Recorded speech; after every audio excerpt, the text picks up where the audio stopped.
சற்று முன் கிடைக்கப்பெற்ற மிக மிக முக்கியமான செய்தி ஒன்று வெளியாகியிருக்கு. அதாவது திமுக கட்சியின் தலைவர் மற்றும் முதலமைச்சருமான ஸ்டாலினோட பதவி பறிக்கப்பட போகுதா? அதாவது வருகிற 2026 சட்டமன்ற தேர்தலில் அவரோட தொகுதியான குளத்தூரில் கூட அவரால் வெற்றியடைய முடியாது. அவருடைய எம்எல்ஏ பதவி கூட பறிபோக போகும் நிலை ஏற்பட்டிருக்கிறதா சொல்லப்படுது. அதாவது 3வது நாளாக சுற்றுப்பயணம் மேற்கொண்டிருக்க எதிர்க்கட்சி தலைவர் எடப்பாடி பழனிசாமி அவர்கள் கண்டிப்பாக ஸ்டாலின் அவர்கள் இந்த தடவை எம்எல்ஏவாக கூட அவரோட தொகுதியிலே தோல்வி அடைவார் என அவரோட பிரச்சாரத்தை முன் வச்சுட்டு வராரு. அது மட்டும் இல்லாமல் இதுவரை இந்த 4 ஆண்டுகளில் அவங்க கொடுத்த எந்த ஒரு வாக்குறுதியும் நிறைவேற்றப்படவில்லை. மேலும் சட்ட சீர்கேடு, நாட்டில் பாதுகாப்பின்மை, இது அனைத்தும் அதிகமாகி கொண்டது. அதிமுக ஆட்சியில் அப்படி இல்லை, அனைத்து மக்களுக்கும் பாதுகாப்பான சூழ்நிலை இருந்தது. ஆனால் திமுகவில் அப்படி இல்லை என அவர் சொல்லி கொண்டு வந்து இருக்கிறார். அது மட்டும் இல்லாமல் 4 ஆண்டு கால ஆட்சியில் அவர் நிறைவேற்றியதை ஒரு வெள்ளை அறிக்கையாக அவரால் வெளியிட முடியுமா என்கின்ற கேள்வியையும் அவர் எழுப்பியிருக்கார்.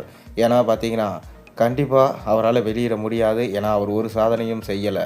மேலும் பெண்களுக்கு அனைத்து மகளிர்களுக்கும் 1000 ரூபாய் என சொல்லிவிட்டு கடைசியில் அவருடைய 2வது ஆட்சி காலத்தில் தகுதியான பெண்களுக்கு மட்டும்தான் 1000 ரூபாய் என அவர் கொடுத்திருக்கிறார். அது மட்டும் இல்லாமல் இளைஞர்களுக்கு வேலைவாய்ப்பு என்பது சுத்தமாக இந்த ஆட்சியில் இல்லாமல் போய்விட்டது. முக்கால்வாசி இளைஞர்கள் வேலை இல்லாமல் கூலி வேலைக்கு செல்லும் அவல நிலையை இந்த திமுக ஆட்சியில் நான் பார்க்க முடிகிறது. மேலும் தொழில் வளர்ச்சி என்பது சுத்தமாக கிடையாது.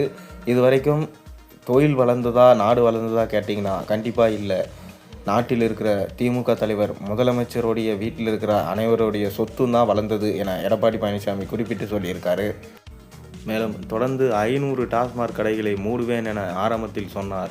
ஆனால் இன்று வரை டாஸ்மாக் கடைகள் உயர்ந்து கொண்டே தான் சென்று கொண்டிருக்கிறது. மேலும் மெகா ஊழலாக 20,000 கோடி ஊழல் டாஸ்மாகின் மூலமாக நடந்துள்ளது. அதை அம்பலப்படுத்தினார்கள். ஆனால் கடைசியில் அதை என்ன என்று சொல்லாமல் மூடிவிட்டார்கள் என எடப்பாடி பழனிசாமி அவர்கள் குற்றம் சாட்டியுள்ளார். இப்படி இந்த 4 ஆண்டு கால ஆட்சி காலத்தில் அவர் சொன்ன வாக்குறுதிகளை அவர் நிறைவேற்றவே இல்லை. இதனால்தான் தமிழகத்தில் பாதுகாப்பு இல்லாத சூழ்நிலையும் சட்ட சீர்கேடும் நிலவி வருகிறது. இவ்வாறு எடப்பாடி பழனிசாமி அவர்கள் 3வது நாள் அரசியல் பிரச்சாரத்தில் இதை சொல்லியிருக்கிறார். அது மட்டும் இல்லாமல் இந்த முறை கண்டிப்பாக மக்கள் விழிப்புணர்வோடு யாருக்கு ஓட்டு போடணும்னு தெரியும். கண்டிப்பாக குளத்தூர் தொகுதியில் அவர் நின்னார்னா எம்எல்ஏவாக கூட அவர் தேர்ந்தெடுக்க மாட்டாங்க.